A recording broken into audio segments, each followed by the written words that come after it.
रबिया बसरिया सारी रात इबादत करती, सारी रात रब रब करती और फरमाया करती थी मेरा रब। लोगों ने कहा अम्मा तू किस मकाम पे पहुंची है? तो फरमाने लगी मैं इस मकाम पे पहुंची हूं कि कबूलियत मेरी दुआओं के करीब आ गई है, कबूलियत मेरी दुआओं के करीब आ गई है। अभी मैं पूरी दुआ नहीं मांगती, खुदा की रहमतें पहले बरसना शुरू हो जाती है। आप गई हुई थी हज करने, हज से वापस तशरीफ लाई, तो जिस दिन आप वापस पहुंची ना बसरा में, आपका ऊंट फौत हो गया। कुछ लोगों को ना बड़ा प्यार होता है। मेरी दादी अम्मा ने ना एक बछड़ा पाला हुआ था, तो दादी जान के हाथ में पेड़ा होता था, दादी आवाज देती मिट्ठू आ जा, तो बछड़ा दौड़ के आता पेड़ा खाने। प्यार होता है ना। हमारे यहाँ देहातों में तो जानवर घर के फर्द बन जाते थे। भैंस का दर्जा इसी तरह होता था जिस तरह घर के एक फर्द का है। अगर कभी भैंस किसी की मर जाती तो सारा घर रोने लग जाता। वो जो जानवर घर में रहे, तो हजरत राबिया बसरिया ने ऊंट पाला हुआ था, बड़ा प्यार करती थी, बड़ी। जिस दिन आई ना वापस हज करके, उसी दिन किसी ने बताया अम्मा तेरा ऊंट फौत हो गया। तो घोड़ा दौड़ा के घर आई, कहा जी फौत हुआ है? कहा। तो ऊंट के सराहने खड़े होकर दुआ मांगने लगी, कहने लगी मौला जब मैं हज करने गई थी तो अपना माल असबाब तेरे हवाले करके गई थी, तेरे सुपुर्द करके गई थी। और मौला जो तेरे सुपुर्द करे तू तो उसमें रहमत करता है, तू तो फजल करता है। अभी दुआ मांगी रही थी, हर मुश्किल दी कुंजी यारो हाथ मर्दा दे आई। अभी दुआ मांगी रही थी, एक आदमी चिल्लाया, कहने लगा अम्मा जी लोगों को गलत फहमी हो गई है, ऊंट मरा तो नहीं, वो तो जिंदा है, वो तो पैर ही ला रहा है। ऐसे ही गलत फहमी हो गई, सोया होगा, बेहोश हुआ होगा, जिंदा है। जनाब राबिया बसरिया रहमतुल्लाह ताला अलैहा सजदे में गिर गई, फरमाने लगी ऊंट जिंदा था या मुर्दा था, एक बात सच्ची है कि मेरा रब बड़ा करम फरमाने वाला है, मेरा अल्लाह बड़ा गफ्फार है, मेरा रब बड़ा मेहरबान है, वो बड़ा ही रहमत करने वाला है। ला इलाहा इल्लल्लाह मुहम्मदुर रसूलुल्लाह, ला इलाहा इल्लल्लाह मुहम्मदुर रसूलुल्लाह सल्लल्लाहु ताला अलैहि वसल्लम से अबू जहल ने, अबू लहब ने मुतालबा किया था, मुतालबा किया था कि हम आपके साथ बैठना चाहते हैं, पर जब भी आते हैं यहाँ बिलाल हबशी बैठे होते हैं, सुहैब रूमी बैठे होते हैं, ये गरीब लोग बैठे होते हैं, तो हमारे स्टेटस के लोग बैठेंगे तो फिर हम आएंगे वरना नहीं आएंगे। रब रसूल का फैसला क्या आया? और मैं तुमने बैठना है तो बैठो, नहीं बैठना तो ना बैठो। बिलाल यहीं बैठे रहेंगे, सुहैब यहीं बैठे रहेंगे, अम्मार बिन यासर यहीं बैठेंगे, सलमान फारसी यहीं बैठेंगे, गुरबा इसी मकाम पे रहेंगे, इनको उठाया नहीं जाएगा। अल्लाह ताला ने नबी पाक सल्लल्लाहु ताला अलैहि वसल्लम को हज़रत सैयदा खतीजतुल कुबरा रदियल्लाहु ताला अन्हा के बतन अतहर से 6 औलादें अता फरमाई। प्यारे हबीब सल्लल्लाहु ताला अलैहि वसल्लम की 4 बेटियां थीं हज़रत खतीजा से, और 2 बेटे थे। अल्लाह तबारक व तआला की हिकमत कामिला की हुजूर के दोनों बेटे विसाल फरमा गए। आपके जब दूसरे साहिबजादे का विसाल हुआ तो कुरैश मक्का कुफार उन्होंने नबी पाक सल्लल्लाहु ताला अलैहि वसल्लम के साथ माज़अल्लाह अपने बुग़्ज़ और अदावत का बड़ा खुल के इज़हार किया। कल तक ये लोग सादिक और अमीन कह रहे थे, और आज जब इनको दावत दीन दी है तो इनकी दावतें बाहर आने लगी हैं।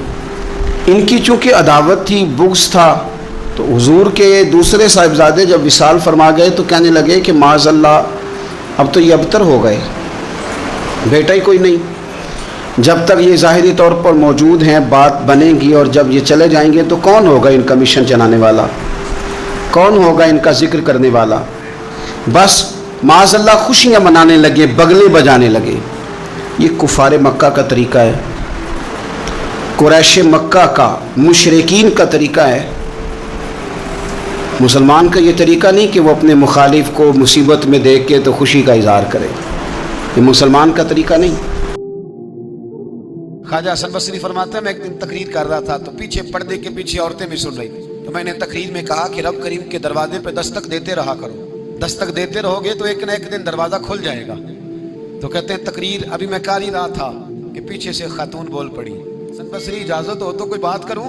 तो मैंने कहा पाक बीबी कर लो। कहने लगी क्या दर्श दे रहे हो कि अल्लाह के दरवाजे पे दस्तक दो कभी न कभी खुल ही जाएगा। कहा हाँ। कहने लगी मुझे ताज्जुब हुआ है तेरी बात सुन के। आपको क्यों ताज्जुब हुआ? कहने लगी वो खातून मार्फत इलाही के उस मकाम पे थी। कहने लगी हसन बसरी पहले ये बता रब करीम का दरवाजा कभी बंद भी हुआ है?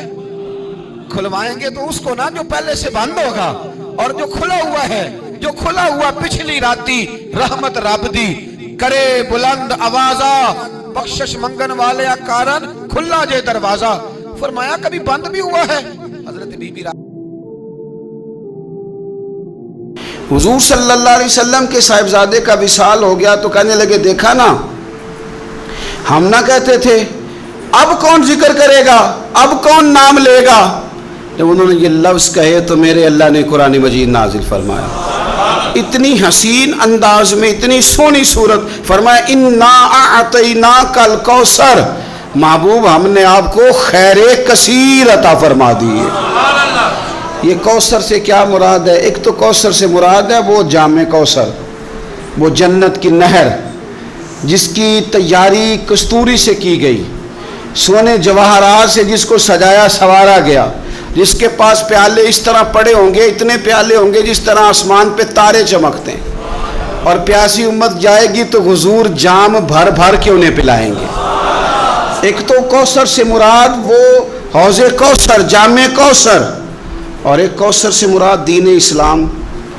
मुफस्सिरीन फरमाते हैं कौसर से मुराद कुरान पाक, कौसर से मुराद इस उम्मत को दिए गए वो अहकाम के जो करने में आसान है और अजर उनका ज़्यादा है।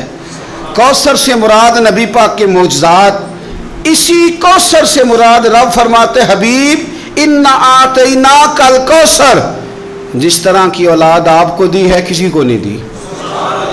आपकी बेटियां, आपके नवासे, आपके शहजादे, इन्ना आतैना कल कौसर। क्या शान है सैयदा ज़ैनब की, क्या शान है हज़रत रुकैया की, क्या शान है उम्मे कुलसूम की, सैयदा तैयबा ताहिरा उम्मे कुलसूम की, क्या शान है सैयदा फातिमा ज़हरा की, क्या मकाम है मौला अली शेर खुदा, क्या रुतबा है इमाम हसन का, क्या मकाम दिया है अल्लाह ने इमाम अली मकाम इमाम हुसैन को। एक कौसर से मुराद हुजूर की औलाद।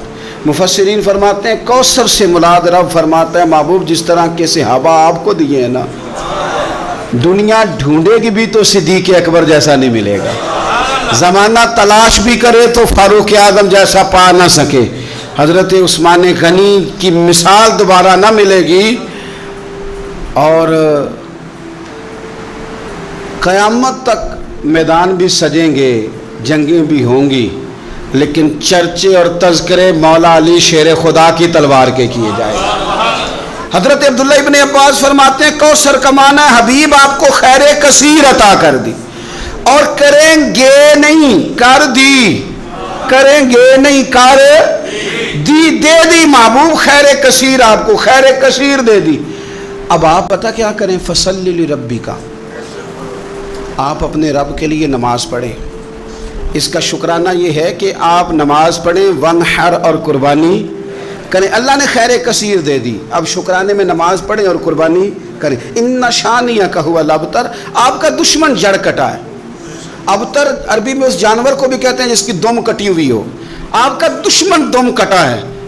अबू जाल की औलाद मरी तो नहीं थी सारी, बल्कि अबू जाल की औलाद में तो हज़रत इकरमा रज़ी अल्लाह ताला अन्हु उसके बेटे थे, उन्होंने तो कलमा पढ़ लिया था, हुजूर के ग़ुलाम हो गए थे, पर कभी किसी ने कहा है मैं अबू जाल की औलाद हूँ। यजीद की कुछ सारी औलाद मर तो नहीं गई थी, कभी किसी ने कहा है मैं उसकी औलाद में से हूँ। दुश्मनों की जड़ कटती है, दुश्मनों की। उन्होंने तो कहा था कि इनकी औलाद कोई नहीं, इनका जिक्र कैसे होगा। दुनिया के किसी कोने में भी चले जाओ, हर जगह तुम्हें सैयद मिलेंगे, सादात मिलेंगे। और जहाँ तक जिक्र की बात है, वरफ़अना अल्लाह का जिक्र, अल्लाह फरमाते हैं हबीब हमने आपकी खातर आपके जिक्र को बुलंदियां अता फरमा दी। हर घर गली, हर हर नगर, हर हर कोने रसूल पाक का तज़किरा हो रहा है। करना क्या है, फसल्लि लिरब्बी का वन, आप नमाज पढ़े और कुर्बानी करें। कुरान पाक की आयत बताती है कि फसल्लि लिरब्बी का वन, हर पहले नमाज है फिर कुर्बानी है, यानी ईद वाले दिन पहले नमाज पढ़ेंगे फिर कुर्बानी करेंगे। ईद से पहले कुर्बानी क्यों नहीं कि अल्लाह ने पहले जिक्र ही नमाज का किया है। हुआ तो कहा अकीका कर लो, रिश्तेदारों को खिलाओ, दोस्तों को खिलाओ, गरीबों को खिलाओ। अगर आपने निकाह किया तो कहा वलीमा ज़रूर करना, खुशियों में दूसरों को शरीक करो। हुजूर सल्लल्लाहु ताला अलैहि वसल्लम ने फरमाया वलीमा ज़रूर करना, चाहे बकरी का बच्चा ही ज़िबा कर लो, वलीमा ज़रूर करो, दोस्तों को, लोगों को शामिल करो। बड़ी ईद आ गई तो फरमाया ईद भी पढ़ो, اور قربانی بھی کرو. لوگوں کو اپنی خوشیوں میں شامل کرو, رشتہ داروں کو بھی دو, دوستوں کو بھی دو, اپنوں کو بھی دو, اور غرباء کو بھی شامل کرو. ہم نے پتہ کیا کیا ہے, آہستہ آہستہ کر کے جیسے جیسے دولت زیادہ آئی لوگوں کے پاس, ان کے خرچے بڑھ گئے, ہمارے اخراجات زیادہ ہو گئے, پھر ہم بند ہو کے رہ گئے اپنے آپ میں. غریب بھی اپنی غریبی میں بند ہے, اسے بھی اگر کوئی چیز میسر آتی ہے تو وہ اکیلا قبضہ کرنا چاہتا ہے, معذرت کے ساتھ, ناراض نہیں ہونا, وہ بھی اپنی جگہ بند ہے, بانٹ کے نہیں دیتا. اگر غریب بھی تھوڑا تھوڑا بانٹے, دائیں بائیں دیکھے, تو پھر تو میرے رسول پاک کا وہ فرمان بھی بڑا خوبصورت ہے کہ حضور نے فرمایا کہ گوشت پکاؤ تو شوربہ زیادہ کر لو, چلو پڑوسیوں کو بھی شامل کر لو. تو غریب بھی اگر شوربہ زیادہ کر لے تو وہ بھی اس معاملے میں تو آگے. امیر نے کیا کیا ہے, امیر نے دوستیاں بھی امیروں سے لگا لی, تعلقات بھی امیروں سے بنا لیے, اینک بھی امیری کی لگا لی, اسے نظر ہی کچھ نہیں آتا. آپ صدقات کریں, خیرات کریں. میرے نبی پاک صلی اللہ تعالی علیہ وسلم حضور فرماتے ہیں جب تم صدقہ دیتے ہو نا, اللہ تبارک و تعالیٰ بے نیاز ہے ہر چیز سے, لیکن جب تم صدقہ دیتے ہو تو اللہ تعالیٰ اپنے دائیں دست قدرت میں تمہارا صدقہ لیتا ہے. اللہ ہاتھوں سے پاک ہے, جو اس کی شان کے لائق. اللہ اپنے دست قدرت میں تمہارا صدقہ لے لیتا ہے. اور فرمایا جس طرح تم اپنے گھر میں بچڑا پالتے ہو نا, اس طرح رب تمہارے صدقے کو پالتا ہے, تمہارے صدقے کو اللہ پالتا ہے. شارحین حدیث کہتے ہیں یہ پلا ہوا صدقہ ملے گا تمہیں قیامت والے دن, اور یہ صدقہ دینے سے آپ طاقتور ہو جائیں گے, غریب کی مدد کرنے سے طاقتور ہو جائیں گے, آپ مضبوط ہو جائیں گے, آپ جرری ہو جائیں گے, دلیر ہو جائیں گے. آپ چھپا کے صدقہ کر کے تو دیکھیں, روح طاقتور ہوگی, دل طاقتور ہوگا, سینہ طاقتور ہوگا, آپ کے مزاج میں روشنی آئے گی. کسی غریب بہن بھائی کو دے کے تو دیکھیں تو صحیح, جب اس کے آنسو بہتے ہیں تو یوں لگتا ہے کہ ان ایک ایک آنسو کے قطرے میں 1 کروڑ دعا شامل ہے. یہ کام کریں تو صحیح, پر ہمیں بھولتا جا رہا ہے. گاؤں سے آ کر پڑھنے والے بھول ہی گئے کس کی ماں نے کتنا زیور بیچا تھا, بھولتا جا رہا ہے. میرے نبی پاک صلی اللہ تعالی علیہ وعلا آلہ وصحبہ وبارک وسلم, حضور نبی پاک صلی اللہ تعالی علیہ وسلم فرماتے زمین اللہ نے پیدا کی تو زمین ہلنے لگی.